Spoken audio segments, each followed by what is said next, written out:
Okay. That's the point. Okay, so remember the first thing I said about Matt, right? Quiet leader. What does it say right there? Loud and obnoxious. No.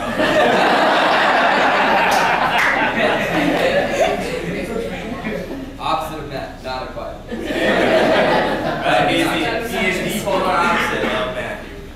So David is not a quiet leader. David, I'm not going to say that. Because you're not. But we all say it for you. We can say it. I won't say that. You're loud, but that's all I'm going to say. You're not obnoxious.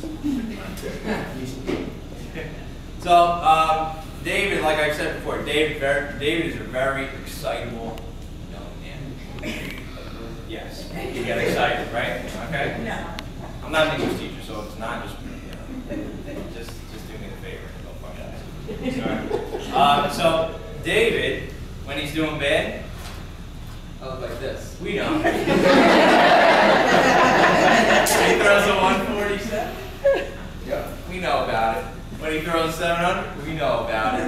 All right, so David wears his emotions on his sleeve. Well, that is okay. It's not a bad thing. It's actually a great thing because although we have the calm, cool, and collected, and then we have the people who really get fired up and are passionate. And it's just because he really loves bowling. He really loves bowling well, and you can see it in his face. You can see it in the way he bowls, and you can see it in the 7 miles he walks during one match of bowling. Made huge strides in maturing into a positive leader and a role model for other students.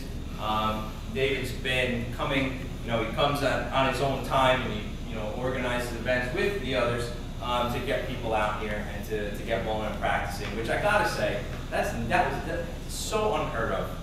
I mean, the other tourists can vouch for that. When we were younger, we were bowling. There was not a sense of community like there is now. And my seniors, David included, are all part of that. It was just kind of every man for yourself, and that was pretty much it. So to be able to see that now is a lot of fun. So I don't know if I should need to mention good grades since you told me that you don't really take any real classes. Well, neither do I. But even I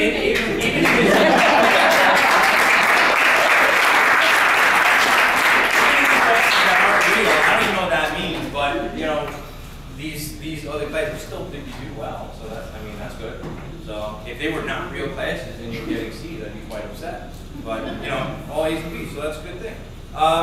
You've really been solid as a rock all season long. We counted on David for a lot of things. David's as an average of 209 this season. So for an average, as an average, that's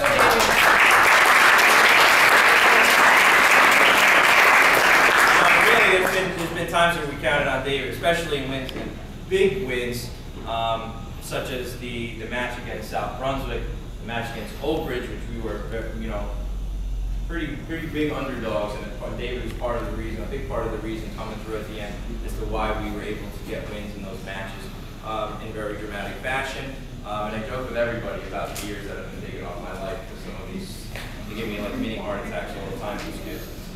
But they've been pulling through it, and doing a great job. High game of 279. That's phenomenal. Great stat that I was going through all the numbers. 13 games that were above 230 this year. 13 games over 230, which is fantastic. It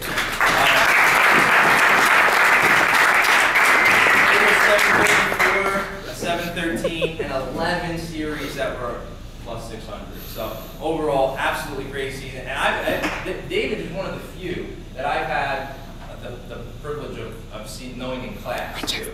So I've known David since you were 13, right? When you had spiky bleached blonde hair.